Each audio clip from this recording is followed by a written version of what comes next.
இப்ப பாதி நடிச்சு வெளியான பிடி சார் படத்தோட ரிவ்யூ தான் பார்க்க போறோம். முதல்ல இந்த படத்தோட கதை என்னன்னு பார்த்தரலாம். ஒரு பிரைவேட் ஸ்கூல்ல பிடி சாரா ஹீரோ இருக்காரு, இங்கிலீஷ் மிஸ்ஸா ஹீரோயின் இருக்காங்க. இவங்க ரெண்டு பேரும் லவ் பண்ணி கல்யாணம் பண்ணிக்கிறாங்க. இவங்க ரெண்டு பேர்த்தோட ஃபேமிலி ஸ்டோரி ஒரு சைடு போயிட்டு இருக்கு. இன்னொரு சைடு அந்த பிரைவேட் ஸ்கூலோட ஓனர் காலேஜ் நடத்திட்டு இருக்காரு. அந்த காலேஜ்ல ஹீரோவோட பக்கத்து வீட்டு பொண்ணு படிக்கிறாங்க.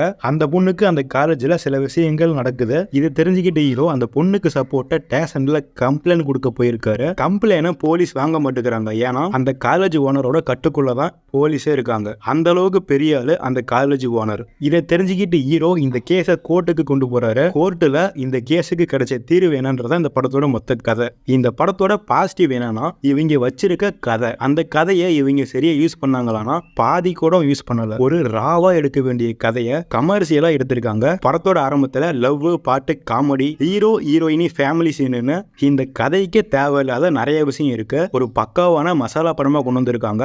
இந்த கதையில இவங்க சொன்ன மெசேஜை திணிச்சு வச்ச மாதிரி தான் இருக்கு. இவங்க சொல்ல வர மெசேஜுக்கும் திரைக்கதைக்கும் துளி கூட கனெக்ட் ஆகல. இப்ப ஒரு பொண்ணுக்கு அநீதி நடக்குதுன்னா டக்குன்னு மைண்ட்ல வரக்கூடிய படம்னா கார்கி, சித்தா இந்த மாதிரியான படத்தெல்லாம் சொல்லலாம். அந்த படத்துல அந்த கதையை அவ்வளவு ராவா யதார்த்தமா பண்ணிருப்பாங்க. இதனாலேயே இந்த படம்லாம் இன்னைக்கு வரைக்கும் நமக்குள்ள இருக்கு. இந்த படத்துல என்னடானா சமூகத்துக்கு தேவையான மெசேஜ் எடுத்துட்டு வந்து விளையாட்டுத்தனமா சொல்லியிருக்காங்க.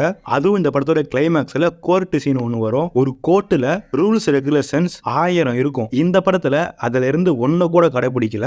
கோர்ட்டில் லாயர் எல்லாமே விளையாடுத்தனமா சிரிச்சு பேசிட்டு இந்த கேஸை டீல் பண்ணிட்டு இருப்பாங்க. அதெல்லாம் பயங்கர செயற்கையா இருந்துச்சு. இதோட ஒரு பெரிய ட்விஸ்ட் என்னன்னா இந்த படத்தோட கிளைமேக்ஸ்ல ஒரு ட்விஸ்ட் இருக்கு. அந்த ட்விஸ்ட் தேவையில்லாத ஒரு ட்விஸ்ட். அதை இவங்க வேற மாதிரி கன்வே பண்ணிருக்கலாம். கிளைமேக்ஸ்ல இருக்க ட்விஸ்ட் செயற்கைத்தனத்தோட உச்ச கட்டனே சொல்லலாம். இந்த படத்துல நடிச்ச எல்லாருமே விளையாட்டுத்தனமா நடிச்சிருப்பாங்க. துளி கூட சீரியஸ்னஸ் இருக்காது. இருந்தாலும் அது செயற்கையா தான் இருக்கும். இந்த அளவுக்கு ஒரு நல்ல கதையை வச்சு விளையாட்டுத்தனமா எடுத்த படம் தான் பிடி சார். பேரை கரெக்டா தான் வச்சிருக்காங்க.